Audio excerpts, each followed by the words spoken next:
بسم اللہ الرحمن الرحیم۔ لاسٹ سیشن میں ہم نے اسٹڈی کیا تھا کہ جب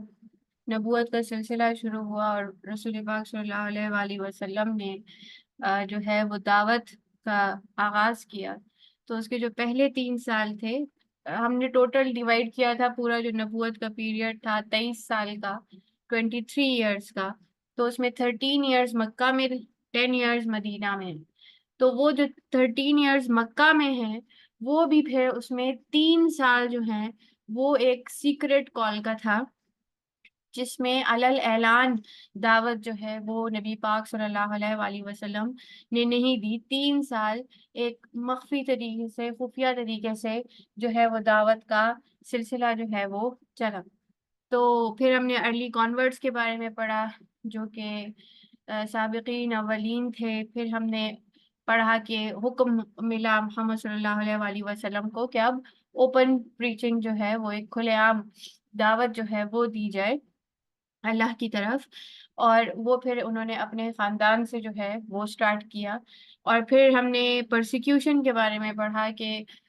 کس طرح مظالم جو ہے وہ ڈھائے گئے۔ ہم نے مختلف صحابہ کا پڑھا اور ان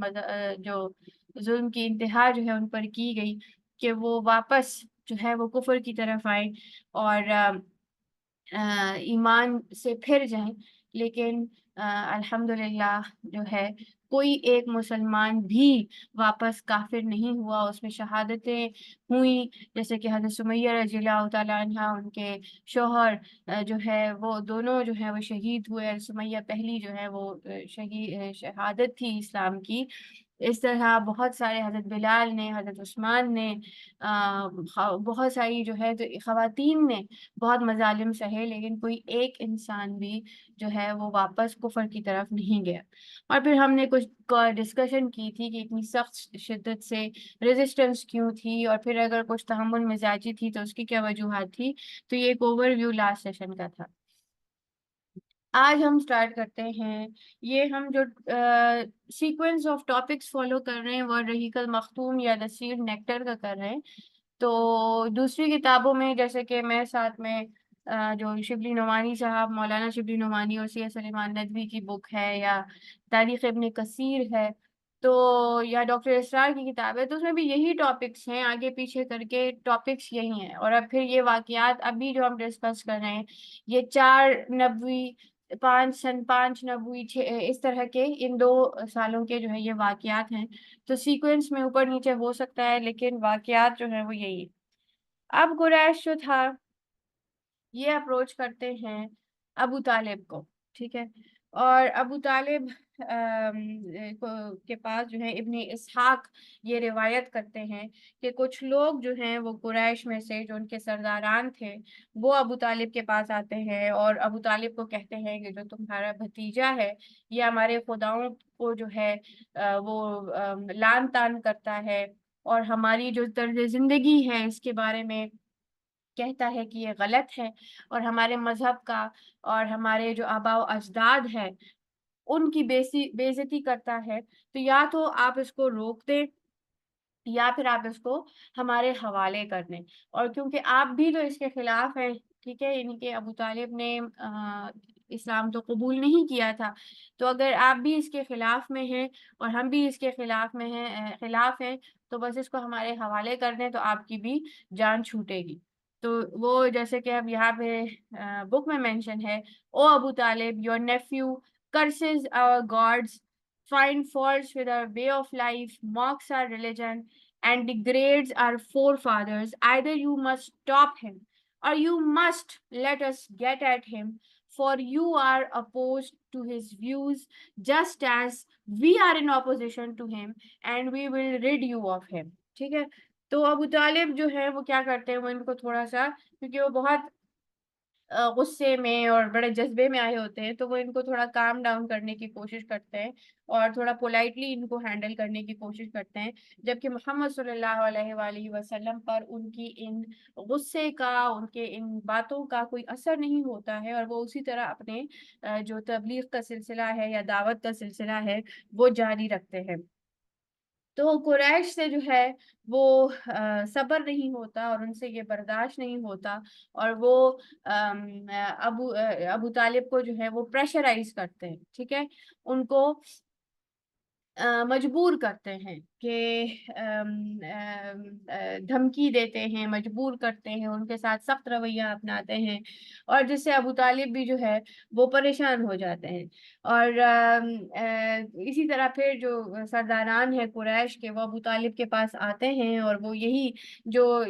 وہ اسی انسیڈنٹ میں ہے، یہی ایک پورا واقعہ ہے، اسی کنٹینیوٹی میں ہے، اور انہیں کہتے ہیں کہ وہ اپنے بھانجے کو ان ایکٹیویٹیز سے جو ہے وہ روک دیں، یا پھر ان کو سختی کا سامنا کرنا پڑ سکتا ہے، سخت مخالفت کا سامنا کرنا پڑ سکتا ہے، یا اس کے نتائج جو ہیں وہ اچھے نہیں ہوں گے۔ تو ابو طالب سخت پریشان ہو جاتے ہیں اس کھلے عام دھمکی سے اور اس کھلے عام دشمنی سے، اور وہ جو ہے وہ محمد صلی اللہ علیہ وآلہ وسلم کو بھی دھوکہ نہیں دے سکتے، اسی لیے وہ بڑے شش و پنج میں پڑ جاتے ہیں، اور وہ پھر اپنے بھانجے کو بلاتے ہیں، یعنی کہ محمد صلی اللہ علیہ بھتیجے کو، سوری، اپنے بھتیجے کو بلاتے ہیں، اینڈ ان کو کہتے ہیں کہ مجھے اور خود کو جو ہے اس مشکل میں مت ڈالو، اس برڈن سے ہمیں بچا لو، کیونکہ میں یہ برداشت نہیں کر سکتا، ٹھیک ہے، spare me and yourself and put not a burden on me that I can't bear۔ تو اس پہ پھر محمد صلی اللہ علیہ وآلہ وسلم کہتے ہیں کہ oh my uncle, by Allah, if they put the sun in my right hand and the moon in my left hand on condition that I abandon this course, I would not abandon it until Allah has made me victorious or I perish therein۔ تو وہ کہتے ہیں کہ محمد صلی اللہ علیہ وآلہ وسلم کہتے ہیں کہ چچا جان، اگر میرے دائیں ہاتھ میں یہ سورج لا کے رکھ دیں اور بائیں ہاتھ میں چاند لا کے رکھ دیں، اور شرط یہ ہو کہ میں یہ راستہ چھوڑ دوں، تو میں یہ راستہ کبھی نہیں چھوڑوں گا، اس سے پہلے کہ اللہ مجھے فتح یاب کر دے اور یہ میں اپنا کام جو ہے وہ میں پورا کر لوں۔ تو پھر محمد صلی اللہ علیہ وآلہ وسلم جو ہے وہ اٹھ کے چلے جاتے ہیں، اور ابو طالب جو ہیں انہیں واپس بلاتے ہیں اور کہتے ہیں کہ میرے بھتیجے واپس آؤ، اور جاؤ، اور جو جیسے تمہاری خوشی ہو اللہ کے لیے، وہ اسی طرح تم تبلیغ کرو، دعوت کرو، اور میں کبھی تمہیں نہیں روکوں گا۔ اس کے بعد قریش جو ہے وہ پھر کنفرنٹ کرتی ہے ابو طالب کو سیکنڈ ٹائم۔ اب یہ مختلف روایتوں سے ایٹ لیسٹ یہ دو کنفرنٹیشن جو ہیں یہ ثابت ہیں کہ ایک پہلی مرتبہ ابو طالب کو کنفرنٹ کرتے ہیں تو اس سے وہ تھوڑا پریشان ہو جاتے ہیں، تھوڑا سا سمجھانے کی کوشش کرتے ہیں، لیکن پھر جب محمد صلی اللہ علیہ وآلہ وسلم اتنی بڑی بات کر دیتے ہیں کہ اگر یہ بھی حد آ گئی کہ چاند سورج بھی آ کے میرے ہاتھوں پہ رکھ دیں تو میں یہ راستہ نہیں چھوڑنے والا، تو وہ پھر انہیں کہتے ہیں کہ ٹھیک ہے، آپ اپنا کام جاری رکھیں، میں آپ کو نہیں روکوں گا۔ اب قریش دیکھتی ہے کہ یہ تو کوئی اثر نہیں ہوا، تو وہ دوبارہ سے جو ہے وہ کنفرنٹ کرتے ہیں، اور اس دفعہ وہ کیا کرتے ہیں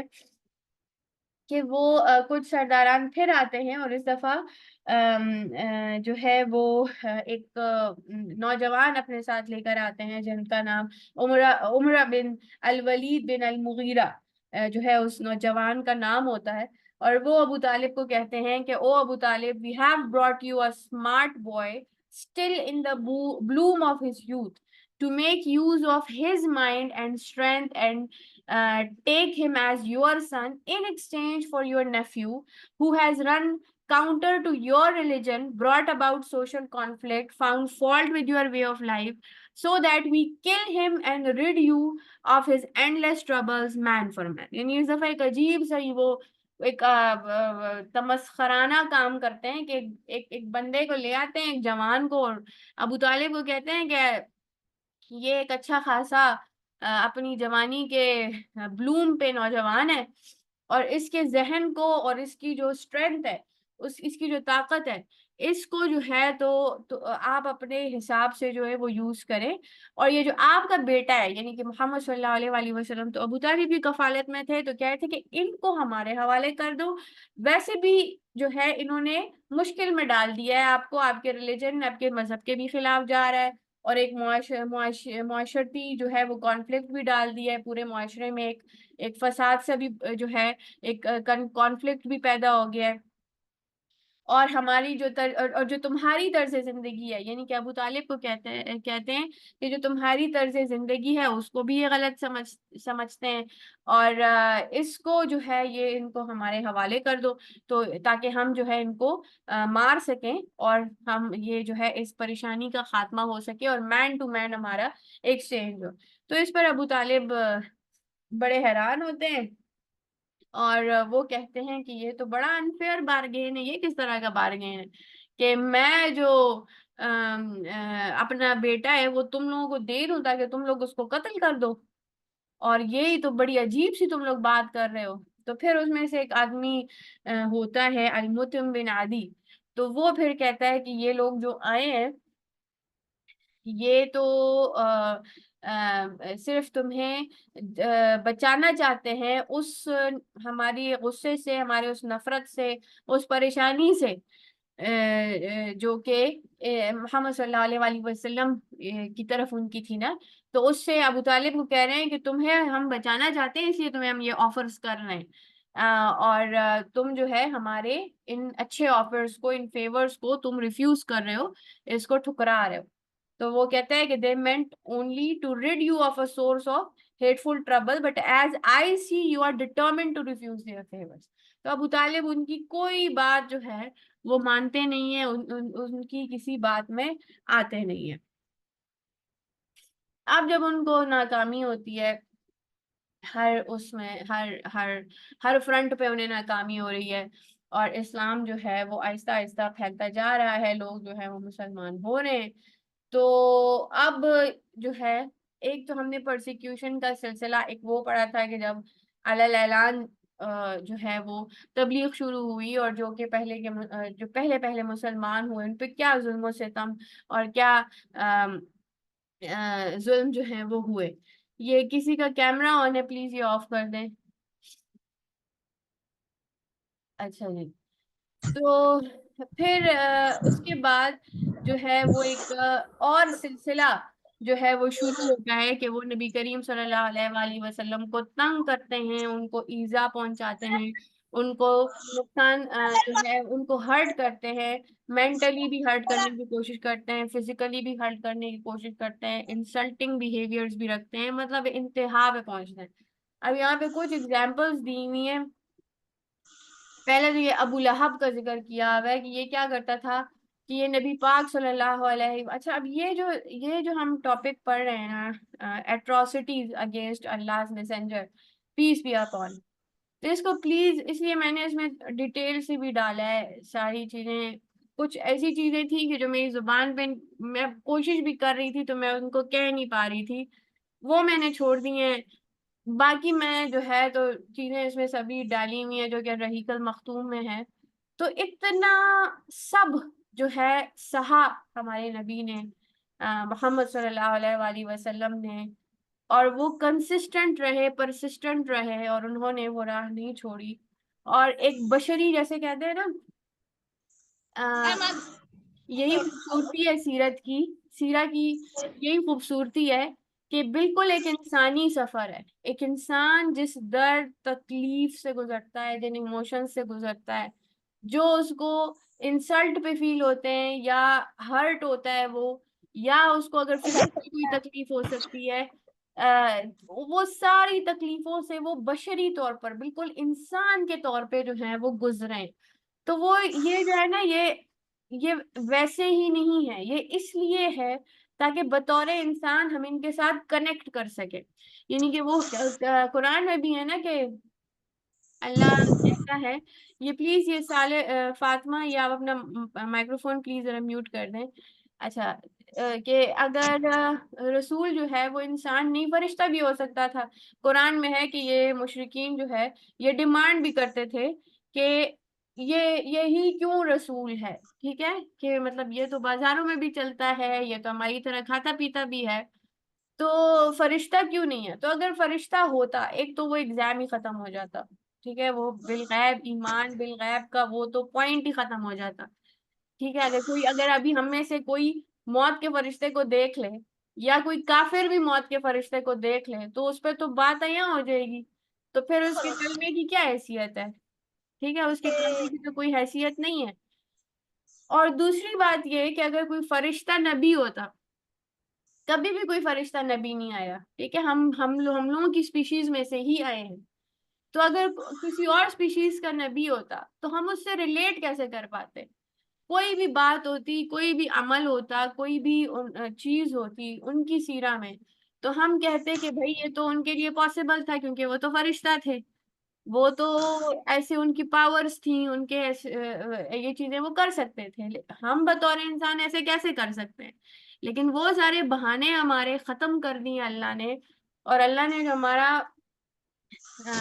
نبی بھیجا جو کہ آخری نبی ہے، محمد صلی اللہ علیہ وآلہ وسلم، وہ ایک انسان، اور ایسا انسان کہ اس کا پورا جو سٹرگل ہے، پوری سیرہ ہے، وہ بشری سٹرگل ہے، وہ انسانیت، انسان کے لیول پہ ہے، انسان کے لیول پہ وہ پورا انقلاب ہے، وہ ان سختیوں سے گزرے، ان سب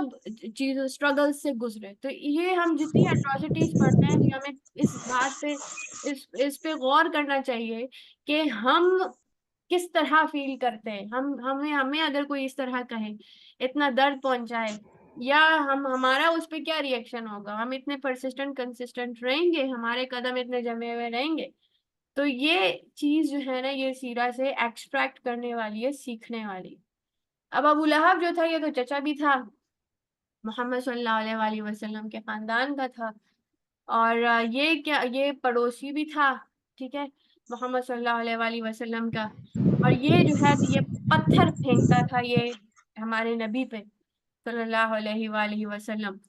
اور اس کے دو بیٹے تھے جن کی شادیاں ہوئی تھیں محمد صلی اللہ علیہ وآلہ وسلم کی بیٹیوں سے، ٹھیک ہے، رقیہ اینڈ ام کلثوم سے، تو ان کو فورس یہ کرتا تھا کہ ان کو ڈیورس دے دو، ٹھیک ہے۔ تو ایک مطلب ہر طرح سے اس نے کوشش کی نا کہ کیسے اس کو کیسے کسی کو کتنا مجبور کیا جا سکتا ہے نا۔ تو پھر آپ لیولز دیکھیں کہ ایک تو فزیکلی پتھر پھینکنا، پھر مجبور کرنا، اولاد کی طرف سے دکھ، پھر جب محمد صلی اللہ علیہ وآلہ وسلم کے دوسرے بیٹے کی ڈیتھ ہوئی تو اس نے اس پہ خوشی کا اظہار کیا، اور نبی کریم صلی اللہ علیہ وآلہ وسلم کا جو ہے ایک قسم کا مذاق جو ہے وہ اڑایا کہ یہ جو ہے اس کی اولاد جو ہے وہ نہیں ہے، کیونکہ ان کی جو جتنی تھی بیٹیاں تو تھیں، لیکن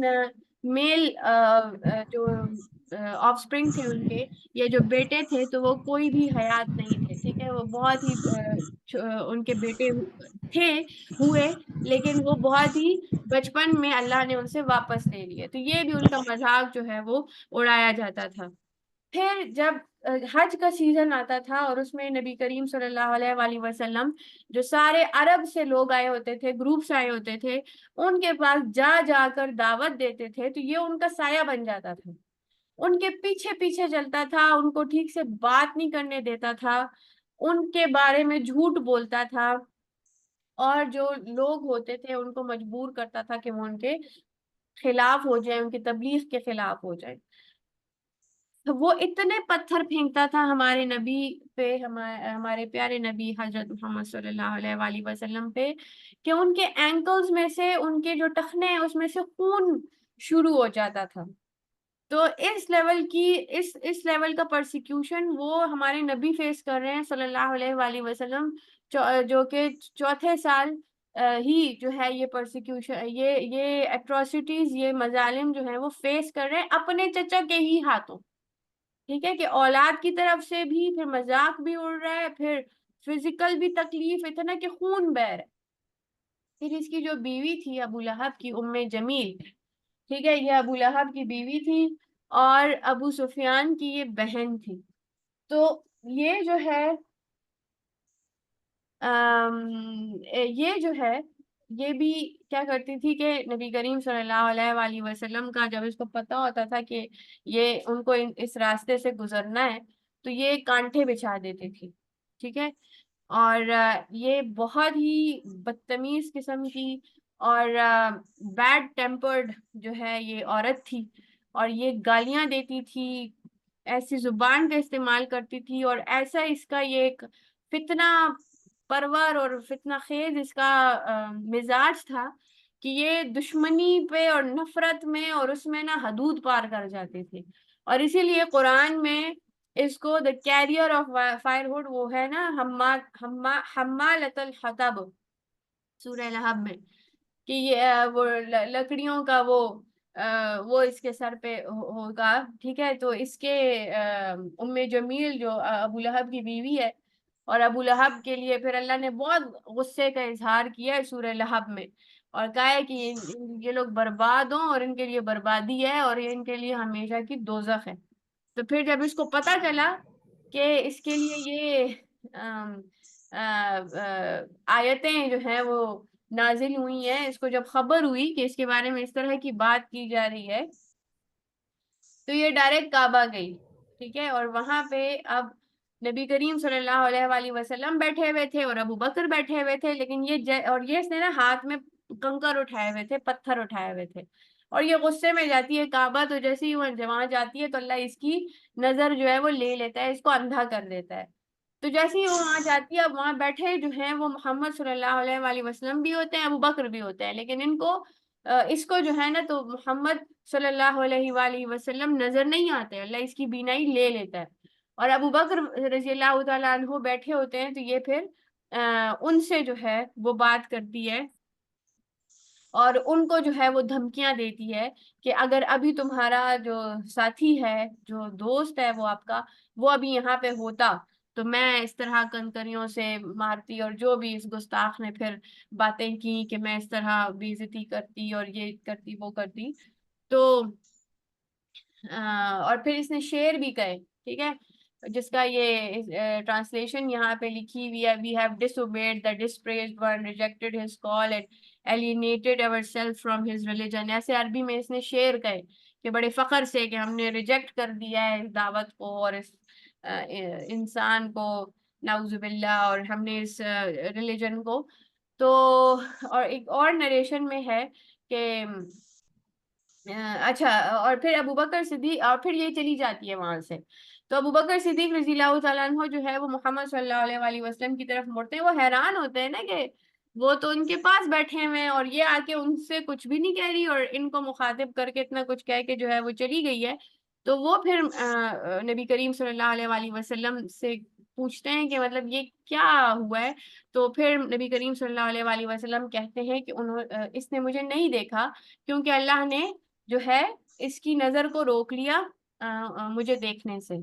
پھر ایک اور ابو بکر ہیں، ابو بکر البزار، وہ اسی واقعے کو بیان کرتے ہیں، روایت کرتے ہیں. تو وہ کہتے ہیں کہ ابو بکر کے پاس جو ہے یہ جمیل آ کے رکتی ہے اور ابو بکر کو کہتی ہے، ابو بکر رضی اللہ تعالیٰ عنہ کو کہتی ہے: "او ابو بکر، وی ریڈیکیول یور کمپینین." تو ابو بکر رضی اللہ تعالیٰ عنہ جواب دیتے ہیں: "no, by Lord of this structure." یعنی کعبے کی قسم وہ کھاتے ہیں کہ he has not articulated nor uttered poetry، کہ یہ خود ساختہ باتیں نہیں ہیں، نہ ہی یہ کوئی شاعری ہے جو کہ انہوں نے کہی ہے. اور وہ جواب میں کہتی ہے: "You have said the truth." تو یہ ایک اور روایت میں یہ واقعہ اس طرح کا ملتا ہے. تو بہرحال ابو لہب اور جمیل جو چچا اور چچی تھے، تو وہ اتنی گستاخیاں جو ہیں وہ کرتے تھے اور اتنا ہرٹ کرتے تھے ہمارے پیارے نبی محمد صلی اللہ علیہ وآلہ وسلم کو. پھر جو پڑوسی تھے ابن اسحاق روایت کرتے ہیں، یہ ابن اسحاق کی سیرت جو ہے، یہ جتنی بھی سیرت کی بکس ہیں اس میں ابن اسحاق سے روایتیں بہت لی جاتی ہیں، ابن ہشام سے اور ابن اسحاق سے، کیونکہ یہ تبع تابعین میں سے تھے ابن اسحاق، اور انہوں نے سیرہ لکھی پوری، تو ان کی سیرہ کو بڑا مستند سمجھا جاتا ہے. تو رحیق المختوم میں بھی ابن اسحاق سے بہت سی روایتیں ہیں. اب ابن اسحاق کہتے ہیں کہ جو کہ محمد صلی اللہ علیہ وآلہ وسلم کو ان کے گھر میں ہی، ٹھیک ہے، گھر میں ہی جو ہے وہ نقصان پہنچانے کی کوشش کرتے تھے یا پہنچاتے تھے. ان میں ابو لہب ہے، الحکم بن ابو العاص بن امیہ، یہ ان کے پڑوسی ہیں سارے. ٹھیک ہے، ابو لہب، الحکم بن ابو العاص بن امیہ،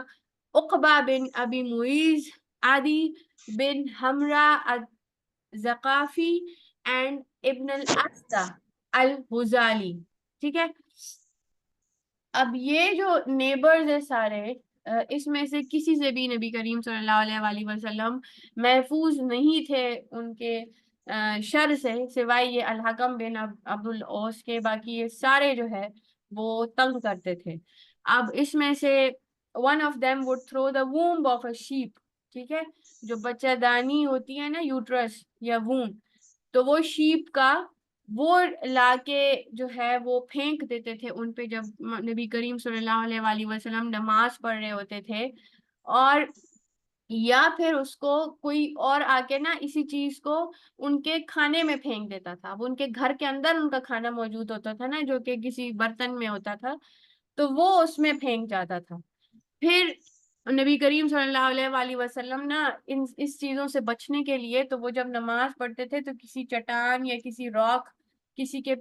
پیچھے ہو کے نا، خود کو اسکرین کرنے کے لیے، بچانے کے لیے اس کے پیچھے ہو کے وہ نماز پڑھتے تھے. مطلب اتنا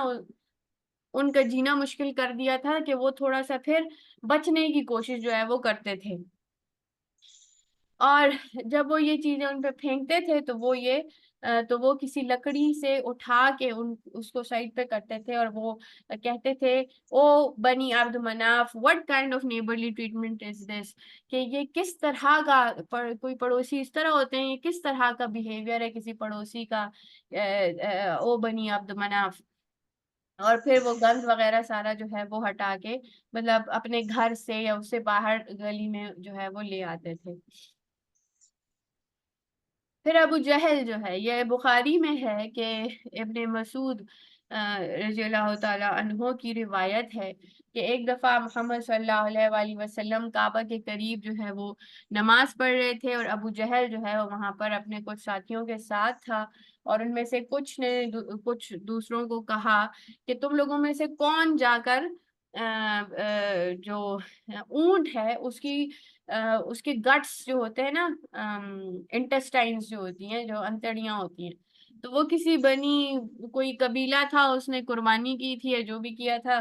وہ پھر ذبح کیا تھا اونٹ کو. تو اس کی جو غلاظت تھی وہ ادھر پڑی ہوئی تھی. تو وہ کہہ رہے تھے کہ کون یہ لائے گا، اور نعوذ باللہ، اور یہ گستاخی وہ سوچ رہے تھے کہ محمد صلی اللہ علیہ وآلہ وسلم جب سجدے میں جائیں گے تو ان کی بیک پہ، ان کی کمر پہ جو ہے وہ کمر مبارک پہ جو ہے تو وہ یہ گستاخی کریں گے کہ وہ رکھ دیں گے. تو ان میں سے جو سب سے زیادہ حد سے گزرا ہوا تھا عقبہ بن ابی معیذ، وہ اٹھا اور وہ جو ہے وہ جا کے لے آیا. تو پھر وہ انتظار کرتا رہا کہ نبی کریم صلی اللہ علیہ وآلہ وسلم کب سجدے میں جائیں. اور پھر جب وہ سجدے میں گئے تو اس گستاخ نے جو ہے وہ ان کی کمر مبارک پہ، ان کے شولڈرز کے درمیان جو ہے وہ رکھ دیا. اور وہ ابن مسعود رضی اللہ تعالیٰ عنہ کہتے ہیں کہ میں یہ سب دیکھ رہا تھا لیکن میں کچھ نہیں کر سکتا تھا، کیونکہ وہ اکیلے تھے، ان کے پاس لوگ نہیں تھے جو ان کا ساتھ دیتے. اور پھر وہ کہتے ہیں جب انہوں نے یہ رکھا تو جو سارے ابو جہل اور اس کے جو ساتھی تھے وہ ہنسنے لگے، اور اتنا ہنسی سے نا لڑک رہے تھے ایک دوسرے کے اوپر، اتنا وہ مذاق کی حد تک مذاق اڑا رہے تھے. اور جب محمد صلی اللہ علیہ وآلہ وسلم جو ہے وہ سجدے میں تھے اور اپنا سر نہیں اٹھا سکتے تھے اس بوجھ سے، تو کسی نے جا کر فاطمہ رضی اللہ تعالیٰ عنہ کو بتایا. تو پھر وہ آئیں اور انہوں نے وہ ان کی بیک سے وہ ریموو کیا ان کے اس سے. اور جب محمد صلی اللہ علیہ وآلہ وسلم سجدے سے اٹھے تو انہوں نے غصے کا اظہار کیا اور کہا کہ قریش کے بارے میں اللہ سے غصے کا جو ہے وہ اظہار کیا. پھر یہ امیہ بن خلف جو ہے، یہ ایک جھوٹا اور بہتان تراش جو ہے وہ آدمی تھا. اور یہ جو ہے تو یہ بہت بری باتیں کرتا تھا، بہتان باندھتا تھا اور جھوٹی باتیں کرتا تھا محمد صلی اللہ علیہ وآلہ وسلم کے بارے میں. اب یہ جو ہے اس کے بارے میں قرآن میں بھی جو ہے اس کتاب میں ذکر ہے. اب جیسے کہ سورہ ہمزہ میں تو خیر ہم جنرل لیتے ہیں نا کہ لیکن کیونکہ پورا قرآن جو ہے وہ نازل ہی سیرت کی سیٹنگ پہ ہوا ہے، ٹھیک ہے، قرآن کا جو نزول ہے وہ رسول پاک صلی اللہ علیہ وآلہ وسلم کے زندگی کی سچویشنز پہ ہے. اسی لیے اکثر جو تفسیر کرتے ہیں یا وہ کسی نہ کسی شخصیت سے کسی آیت کو جوڑ دیتے ہیں اور پھر اس پہ کچھ کافی لوگوں کا اگر اجماع ہوتا ہے تو کچھ میں کنفرم ہو جاتا ہے، کچھ میں کنفیوژنز ہوتی ہے. تو اب یہاں پہ بھی ایک قرآن میں وعید ہے کہ وہ to every سلانڈر and back biter, یہ آیت جو ہے سورہ ہمزہ کی، ویل لکل ہمزۃ لمزہ، یہ اس کا ترجمہ ہے کہ جو ہمزہ جو کہ پبلکلی یعنی کہ کھلے عام لوگوں پہ طنز کرے، ان کا مذاق اڑائے، اینڈ لمزہ وہ جو کہ غیبت کرے. اس کا تقریباً ایک جیسا میننگ ہے ہمزہ لمزہ کا، کہ جو طنز کرے، غیبت کرے، بہتان بازی کرے. تو اس طرح کا جو انسان ہے تو قرآن میں بھی ان پر جو ہے وہ مطلب ایک قسم کا تباہی کا ذکر کیا گیا ہے کہ ان کے لیے تباہی ہے، ٹھیک ہے، ڈسٹریس ہے، غم ہے، ڈسٹرکشن ہے. پھر یہ ایک اور یہ شخص ہے الاخنس بن شریک الثقافی. یہ جو ہے تو یہ بھی جھوٹی باتیں کرتا تھا اور بہتان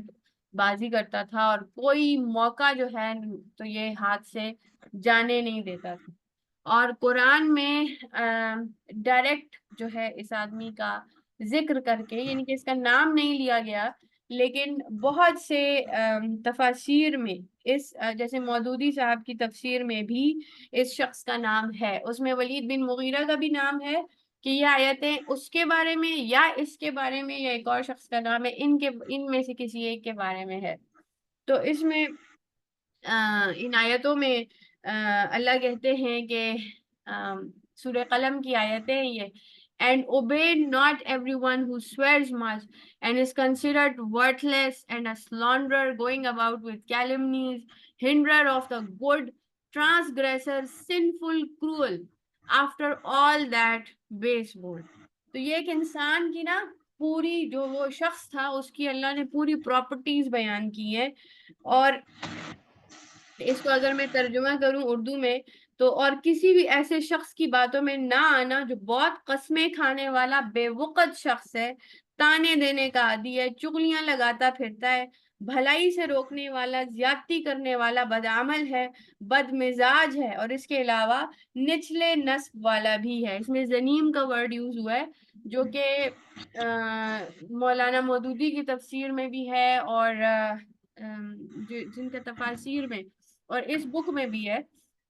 رحیق المختوم میں، جیسے آگے لکھا ہوا ہے illegitimate birth، کہ جو کہ ایک نکاح کی پیداوار نہیں ہے، ایک ناجائز جو ہے وہ اولاد ہے، یعنی کہ اتنا وہ نیچ انسان ہے. اور پھر اس کی حرکتیں دیکھو وہ کتنی نیچ ہیں. پھر ابو جہل جو ہے یہ کچھ بار ایسا کرتا تھا کہ رسول پاک صلی اللہ علیہ وآلہ وسلم جب قرآن کی آیتیں پڑھتے تھے تو یہ سنتا تھا،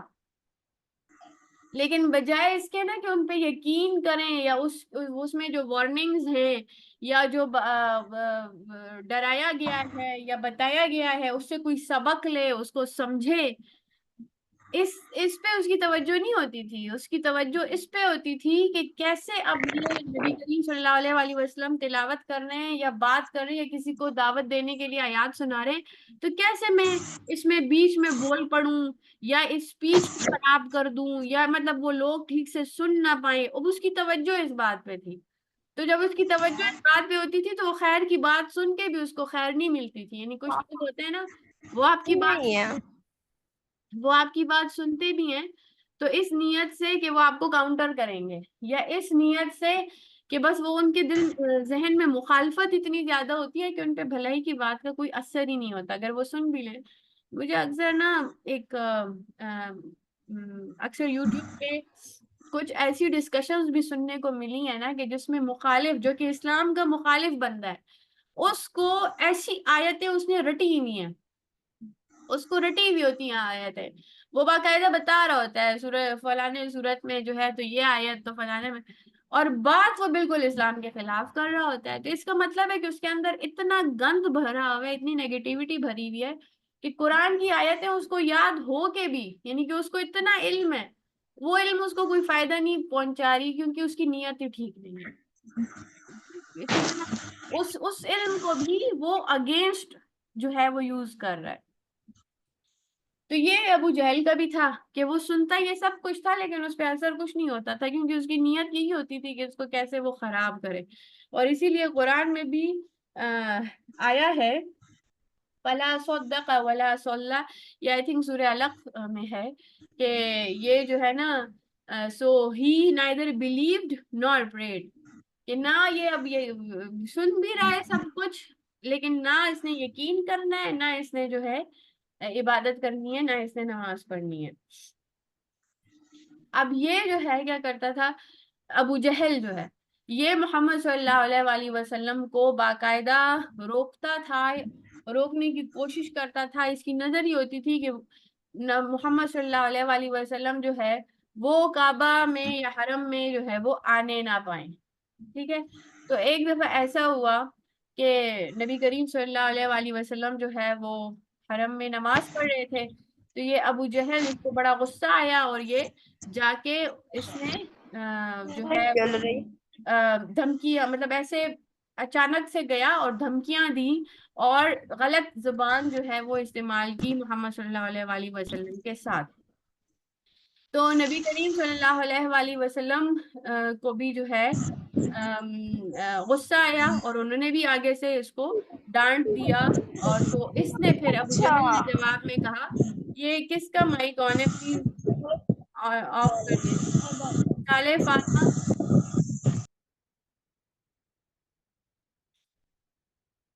اچھا، تو نبی کریم صلی اللہ علیہ وآلہ وسلم نے بھی جواب میں اس کو ڈانٹ دیا. تو پھر اس نے بڑے فخر سے کہا کہ مجھے جواب دے رہے ہو کہ میں تو مکہ کا کتنا طاقتور بندہ ہوں، کتنا طاقتور سردار ہوں. اور اس نے کہا کہ جیسے آیت ہے فَلْيَدْعُ نَادِيَهُ سَنَدْعُ الزَّبَانِيَةَ کہ پھر اللہ نے جو ہے وہ قرآن میں کہا then let him call upon his counsel we will call out the guards of hell. یعنی کہ اتنی اپنی طاقت کی شوخیاں کر رہا ہے اور اپنی طاقت کے بارے میں اتنا شو آف کر رہا ہے، تو ٹھیک ہے یہ بلا لے اپنے مددگار. ٹھیک ہے، اور میں بھی جو یہ اور ہم بھی جو ہیں وہ اپنے گارڈز کو، یعنی کہ جو کہ جہنم کے جو ہے نا رکھوالے، ان کو ہم بھی بلا لیتے ہیں، پھر دیکھ لیتے ہیں کس کی کتنی طاقت ہے. پھر اسی انسیڈنٹ اسی واقعے کو ایک اور راوی نے اس طرح بیان کیا ہے کہ محمد صلی اللہ علیہ وآلہ وسلم کو اتنا غصہ، اس نے اتنی بدتمیزی کی ہمارے نبی صلی اللہ علیہ وآلہ وسلم کے ساتھ کہ ان کو اتنا غصہ آیا کہ انہوں نے اس کو گریبان سے پکڑا اور اس کو غصے میں کہا کہ وہ ٹو یو اینڈ دین وہ ٹو یو اگین وہ ٹو یو اینڈ دین وہ ٹو یو، یعنی کہ تمہارے لیے تباہی ہو تم پہ. ٹھیک ہے، تباہی ہو تم پہ، تباہی ہو تم پہ. اتنا ان کو غصہ آیا کہ انہوں نے اس طرح کیا.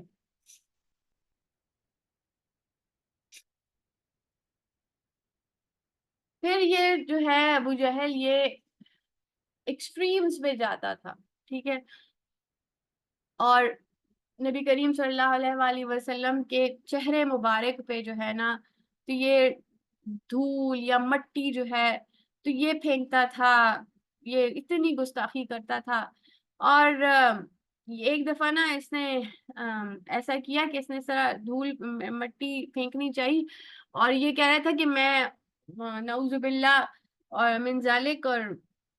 کہ میں جا کے نا I'll step on his neck، یعنی کہ ان کی گردن پہ جو ہے تو پاؤں رکھوں گا، اور اس طرح بڑے خراب ارادے سے جو ہے تو یہ گیا. اور ابھی یہ اپنی جو غلط اس کی نیت تھی وہ پورے بھی نہ کرنا پایا تھا کہ ایک دم سے یہ پیچھے ہوا ہے اور جیسے خود کو بچاتے نہیں ہے ایسے اس نے ہاتھ اپنے اوپر کیے ہیں جیسے خود کو بچا رہا ہو. تو پھر جب یہ واپس آیا ہے ساتھیوں میں تو ساتھیوں نے اسے کہا کہ کیا ہوا، تم تو اور ارادے سے گئے تھے، تم کیوں کس طرح اس طرح تم نے کیوں کیا، واپس آ گئے ہو. تو اس نے کہا کہ میں نے اپنے سامنے دیکھا کہ ایک کھائی ہے، ایک ڈچ ہے اور اس میں جو ہے تو آگ جلی ہوئی ہے اور کچھ ایسے آگ کے اور کچھ پر جو ہے نا میں نے وہ اڑتے ہوئے دیکھے. تو پھر نبی کریم صلی اللہ علیہ وآلہ وسلم نے اس واقعے کا ذکر کرتے ہوئے، اس پہ تبصرہ کرتے ہوئے فرمایا کہ اگر یہ تھوڑا بھی آگے آتا، ٹھیک ہے، تو فرشتے جو تھے اس کا اس کا ہر یہاں پہ تو لکھا ہوا ہے would have plucked off his limbs، وہ جو آیت یہ جو اس میں جو الفاظ حدیث کے لکھے ہوئے لو دنا منا لَاقْتَطَفَهُ الْمَلَائِكَةُ عُدْوًا عُدْوًا، یعنی کہ اس کا عضو اس کا ایک ایک عضو نہ نوچ لیتے، اس کو ٹکڑے ٹکڑے اس کو کر دیتے۔ اچھا، پھر ہاؤس آف ارقم کا ذکر ہے، دار الارقم، تو کیونکہ باہر اتنی زیادہ جو ہے وہ ہراسمنٹ تھی اور ان ہیومن ہراسمنٹ تھی، یعنی کہ ہر حوالے سے انسلٹ کیا جاتا تھا، ہرٹ کیا جاتا تھا، فزیکل بھی مینٹل بھی ٹارچر کرتے تھے، اور نبی کریم صلی اللہ علیہ وآلہ وسلم کو اس لیول پہ کرتے تھے، تو سوچیں جو کہ صحابہ ہیں ان کا کیا حال کرتے ہوں گے، ٹھیک ہے، کہ ان کی تو پروٹیکشن کے لیے ان کا پورا قبیلہ ان کے ساتھ تھا، اس کے باوجود یہ اتنی گستاخیاں کرتے تھے اور اتنا ہرٹ کرتے تھے، تو جو صحابہ تھے پھر ان میں جو کمزور صحابہ تھے تو ان کے ساتھ یہ کیا کرتے ہوں گے، تو اسی لیے پھر نبی کریم صلی اللہ علیہ وآلہ وسلم نے جو پہلے ان کی اوپن میٹنگز ہوتی تھیں یا کہیں پہ جیسے کہ پتہ ہوتا تھا لوگوں کو کہ یہاں پہ یہ لوگ اکٹھے ہوئے ہوں گے یا میٹنگ کر رہے ہوں گے یا نماز پڑھ رہے ہوں گے، تو پھر ایک جگہ مختص کی گئی کہ جس کا سب کو پتہ نہ ہو، اور جو ایک سینٹر ہو ان کا جس کی باقاعدہ حفاظت کی جائے، اور وہ جو ہے وہ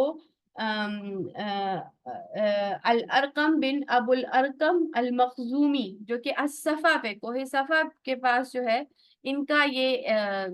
جگہ تھی ان کی، تو اس کو ایک سینٹر بنا دیا گیا اور اس کو دار الارقم جو ہے وہ کہتے ہیں، اور وہاں پہ جو ہے تو سارے جو محمد صلی اللہ علیہ وآلہ وسلم کے فالوورز ہیں جو کہ ارلی بلیورز تھے، وہ سارے وہیں پہ آ کے اکٹھے ہوتے تھے اور وہاں پہ یہ لوگ میٹنگ کرتے تھے، پلان کرتے تھے یا عبادت کرتے تھے، تو وہاں پہ ہوتی تھی، تو وہ دار الارقم جو ہے وہ کہلاتا ہے۔ اچھا، اسی میں پھر کیونکہ مظالم اس حد تک بڑھ گئے تھے، جب ہم آتے ہیں فورتھ ایئر آف پروفٹ ہوڈ میں یا چوتھی جو کہ نبوی کے سال میں آتے ہیں، چوتھے سال میں آتے ہیں نبوت کے، تو اس میں بہت ہی پرسیکیوشن جو ہے وہ بڑھ جاتی ہے بہت زیادہ، تو پھر اس میں کیا ہوتا ہے جب پانچواں سال بھی شروع ہو جاتا ہے اور سچویشن بہت ہی خراب ہو جاتی ہے، تو پھر اللہ جو ہے، اللہ کی مہربانی ہوتی ہے اور اللہ جو ہے وہ ان کو ایک راہ دکھاتا ہے مسلمانوں کو، اور ایک سورہ زمر کی جو کہ آیتیں ہیں وہ نازل ہوتی ہیں، جن میں ذکر ہے کہ good is for those who do good in this world and Allah's earth is spacious, only those who are patient shall receive their rewards in full without reckoning، تو اس میں ایک اشارہ ہوتا ہے کہ اللہ کی زمین بہت وسیع ہے،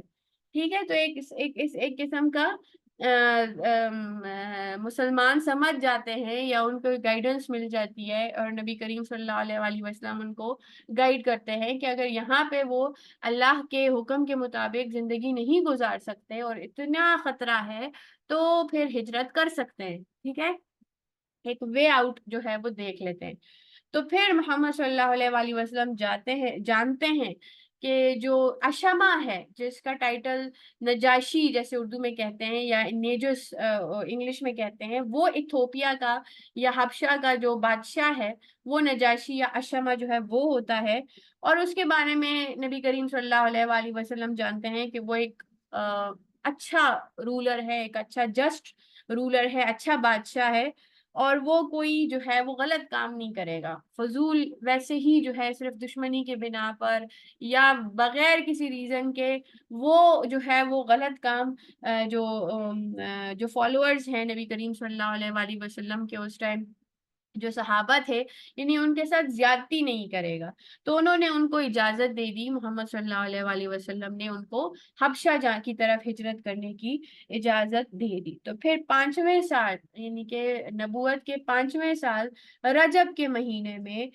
12 آدمیوں کا گروپ اور 4 عورتیں جو ہے وہ ایتھوپیا کے لیے یا حبشہ کے لیے وہ روانہ ہوئے، اور ان میں جو لوگ ہیں ان کا ایک ذکر کیا گیا ہے، سید سلمان ندوی کی کتاب میں یہ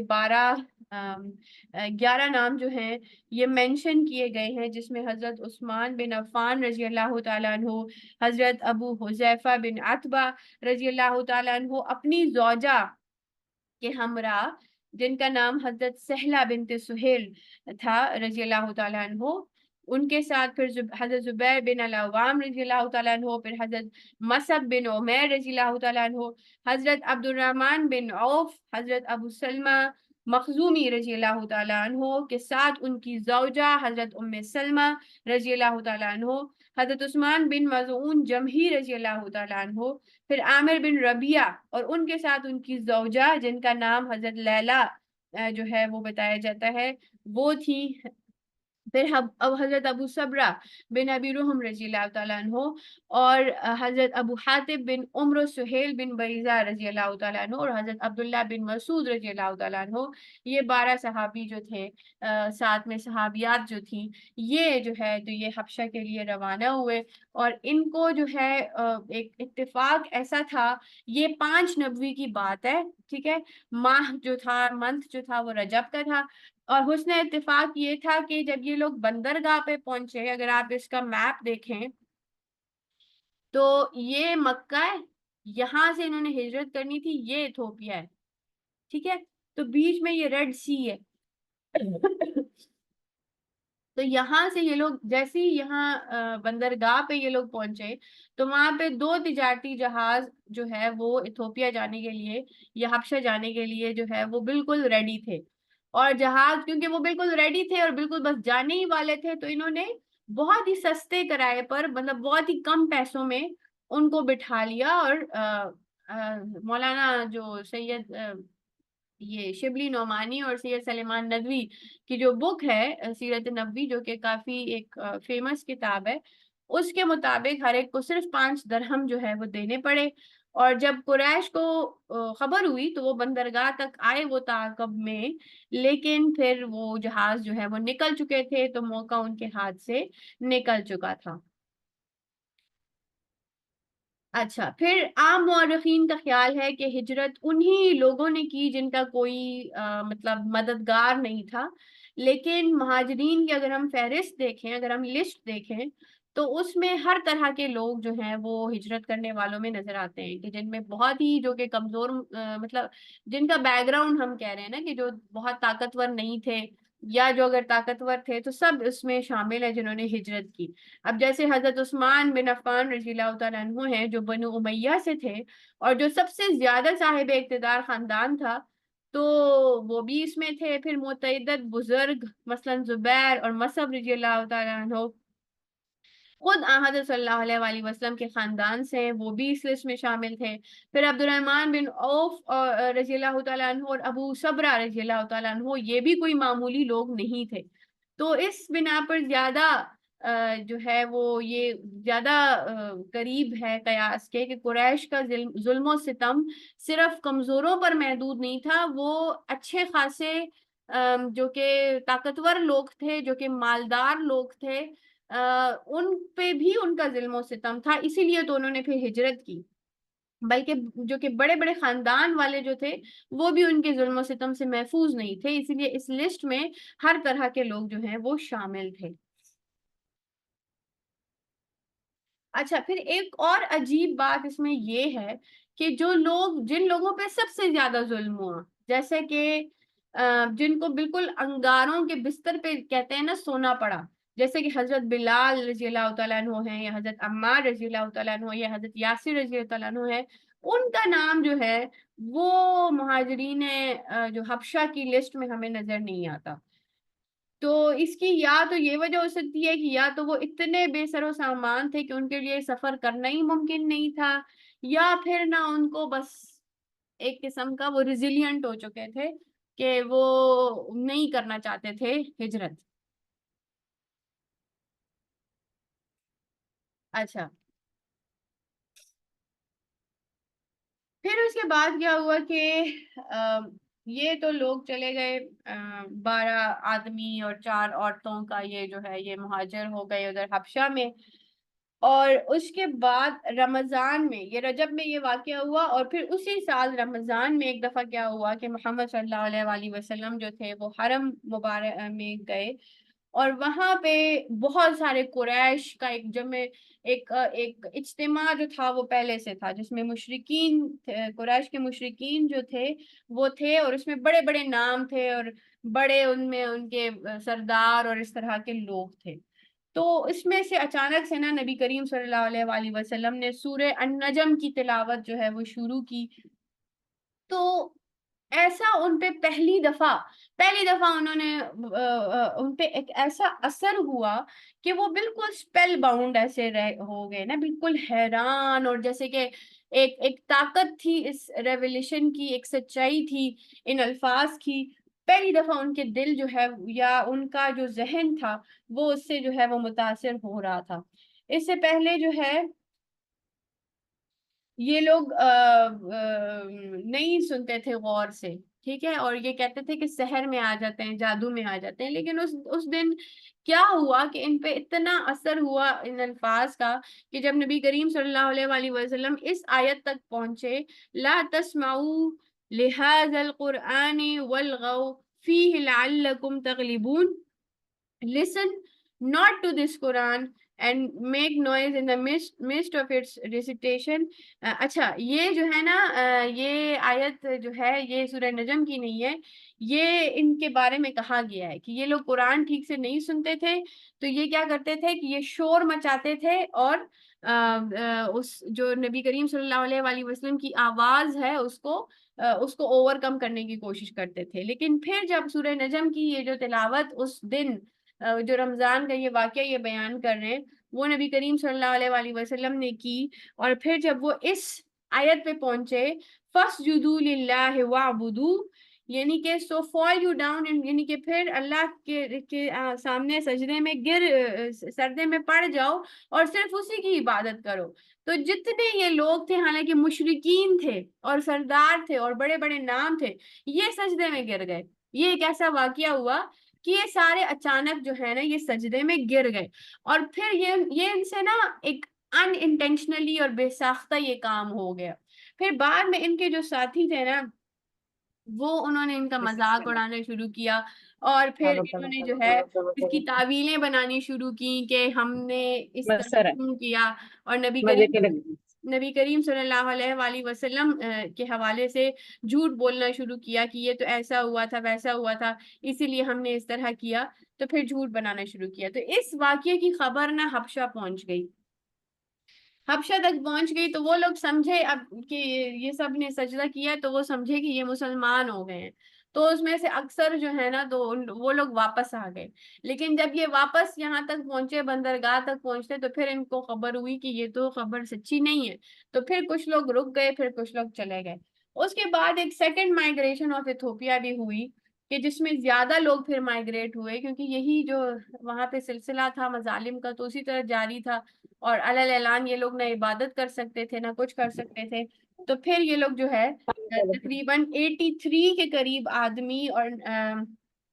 19 کے قریب عورتیں جو ہیں وہ سیکنڈ مائگریشن میں جو ہیں وہ گئی۔ اب قریش نے جو ہے تو ان سے بالکل یہ برداشت نہیں ہو رہا تھا کہ مسلمان اتنی دور جا کے جو ہجرت کر کے یہ سکون سے وہاں پہ ہیں، تو انہوں نے وہاں پہ بھی ان کو سکون سے نہیں چھوڑا، وہ اپنی کوششیں کی، لیکن وہ کوششیں ناکام ہو گئی۔ تو کوشش انہوں نے کیا کی کہ اپنے یہاں سے دو جو ہے وہ عمر بن العاص اور عبداللہ بن ابی ربیہ، ان دونوں کو جو ہے وہ بھیجا، اور بہت سارے گفٹس اور یہ چیزیں جو ہے وہ دے کر بھیجا نجاشی کے پاس جو کہ بادشاہ تھا حبشہ کا، اور یہ پورا ایک وفد جو تھا یہ قریش کی طرف سے حبشہ گیا، اور وہاں پر اس نے بادشاہ کو کہا کہ اس طرح ہمارے کچھ لوگ ہیں وہ یہاں پر آ کر انہوں نے پناہ لی ہوئی ہے، اور وہ لوگ جو ہیں ہمارے فور فادرز کو، ہمارے آباء و اجداد کو جو ہیں وہ گالیاں دیتے ہیں اور برا بھلا کہتے ہیں اور دین سے بھی پھر گئے ہیں، اور ان کو آپ ہمارے حوالے واپس کر دیں۔ تو نجاشی نے کیا کیا کہ وہ ان مسلمانوں کو بلایا جو کہ وہاں پہ گئے ہوئے تھے، اور ان سے پوچھا کہ ایسا کون سا مذہب ہے، کیا چیز ہے جس کی وجہ چلو سے چلو چلو چلو جس کی وجہ سے تم لوگ جو ہے نہیں اپنے لوگوں سے جو ہے وہ الگ ہو گئے ہو۔ تو یہاں پہ ہم دیکھتے ہیں کہ حضرت جعفر طیار، جو کہ حضرت جعفر بن ابی طالب ہیں، جو کہ حضرت علی کے بھائی ہیں، تو مسلمانوں نے جب یہ سوال سنا نجاشی کو، تو انہوں نے حضرت جعفر کو منتخب کیا کہ وہ اس کا جواب دیں۔ تو ایک لمبی تقریر رحیق المختوم میں دی ہوئی ہے، ایک شارٹ اس کا ورژن یہ سید سلیمان ندوی کی بک میں ہے، یہ میں یہاں پہ پڑھوں گی کہ انہوں نے تقریر شروع کی کہ ایوہ الملک، یعنی کہ اے بادشاہ، ہم لوگ ایک جاہل قوم تھے، بت پوجتے تھے، مردار کھاتے تھے، بدکاریاں کرتے تھے، ہمسایوں کو ستاتے تھے، بھائی بھائی پر ظلم کرتا تھا، جو قوی لوگ ہیں، جو طاقتور لوگ ہیں، وہ کمزوروں کو چلو مار چلو چلو دیتے چلو تھے۔ چلو اس اثنا میں ہم نہیں ایک شخص پیدا ہوا جس کی شرافت اور صدق و دیانت سے ہم لوگ پہلے سے واقف تھے۔ اس نے ہم کو اسلام کی دعوت دی اور یہ سکھایا کہ ہم پتھروں کو پوجنا چھوڑ دیں، سچ بولیں، خونریزی سے باز آ جائیں، یتیموں کا مال نہ کھائیں، ہمسایوں کو آرام دیں، عفیف عورتوں پر بدنامی کا داغ نہ لگائیں، نماز پڑھیں، روزے رکھیں، زکوٰۃ دیں۔ ہم اس پر چلو چلو ایمان چلو لے آئے، شرک اور بت پرستی کو چھوڑ دیا اور نہیں نہیں تمام نہیں اعمال بد سے باز آئے۔ یہ کس کا ہے مائک؟ پلیز یہ میوٹ کر دیں، کس کی آواز ہے؟ اچھا، ہم اس پر ایمان لے آئے، شرک اور بت پرستی چھوڑ دی اور تمام اعمال بد سے باز آئے۔ اس جرم پر ہماری قوم ہماری جان کی دشمن ہو گئی اور ہم کو مجبور کرتی ہے کہ اسی گمراہی میں واپس آ جائیں۔ نجاشی نے کہا، جو کلام الہی تمہارے پیغمبر پر اترا ہے کہیں سے پڑھو، یعنی کہ جو کہ قرآن ہے اس کو مجھے تھوڑا سناؤ۔ تو حضرت جعفر رضی اللہ تعالیٰ عنہ نے سورہ مریم کی چند آیتیں پڑھی، نجاشی پر رقت طاری ہوئی اور آنکھوں سے آنسو جاری ہو گئے، پھر کہا، خدا کی قسم، یہ کلام اور انجیل دونوں ایک ہی چراغ کے تو پرتو ہیں۔ یہ کہہ کر سفرائے قریش، یعنی قریش کے جو سفیر تھے دونوں، ان سے نجاشی نے کہا کہ تم واپس جاؤ، میں ان مظلوموں کو ہرگز واپس نہیں دوں گا۔ دوسرے دن پھر عمرو بن عاص نے پھر دربار تک رسائی حاصل کی اور نجاشی سے کہا، دوبارہ ایک اور جو ہے وہ ٹرک یوز کیا نا، کہ حضور آپ کو یہ بھی معلوم ہے کہ یہ لوگ حضرت عیسیٰ علیہ السلام کی نسبت کیا عقیدہ رکھتے ہیں؟ نجاشی نے پھر مسلمانوں کو بلا بھیجا اور ان کو کہا کہ وہ اس سوال کا جواب دیں۔ اب وہ لوگ بھی پریشان ہو گئے کہ اب کیونکہ وہ نجاشی جو تھا وہ تو عیسائی تھا، تو اب یہ تھوڑا سا اب ان کو ڈر لگنے لگا کہ اب ہمارا جو عقیدہ ہے وہ ہم بتائیں گے تو یہ اب جو ہے تو ہمیں نکال ہی نہیں نہ دے یہاں سے۔ لیکن پھر بھی انہوں نے حق بات ہی کی، جو عقیدہ تھا بے نہیں وہی بیان کیا۔ تو پھر انہوں نے کہا کہ جب یہ لوگ دربار میں حاضر ہوئے تو نجاشی نے کہا کہ تم لوگ عیسیٰ بن مریم کے متعلق کیا عقیدہ رکھتے ہو؟ تو حضرت جعفر رضی اللہ تعالیٰ عنہ نے کہا، ہمارے پیغمبر نے بتایا ہے کہ عیسیٰ خدا کا بندہ اور پیغمبر اور کلمت اللہ ہے۔ نجاشی نے زمین سے ایک تنکا اٹھا لیا اور کہا، واللہ جو تم نے کہا عیسیٰ اس تنکے کے برابر بھی اس سے زیادہ نہیں ہے۔ تو جو دربار میں دوسرے لوگ تھے جو نجاشی کے اپنے درباری تھے، وہ بھی بڑے غصے میں تھے، اور جو کہ قریش کے سفیر تھے وہ بھی غصے میں تھے، لیکن نجاشی نے دونوں کو اگنور کیا اور قریش کے سفیر کو واپس جو ہے وہ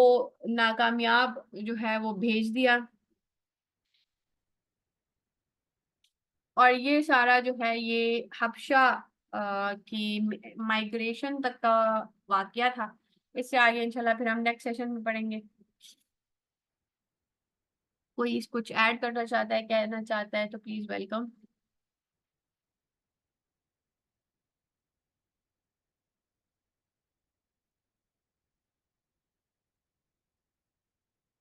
ٹھیک ہے جی، سیشن کو اینڈ کرتے ہیں۔ بہت بہت شکریہ آپ کا۔ السلام علیکم ورحمۃ اللہ۔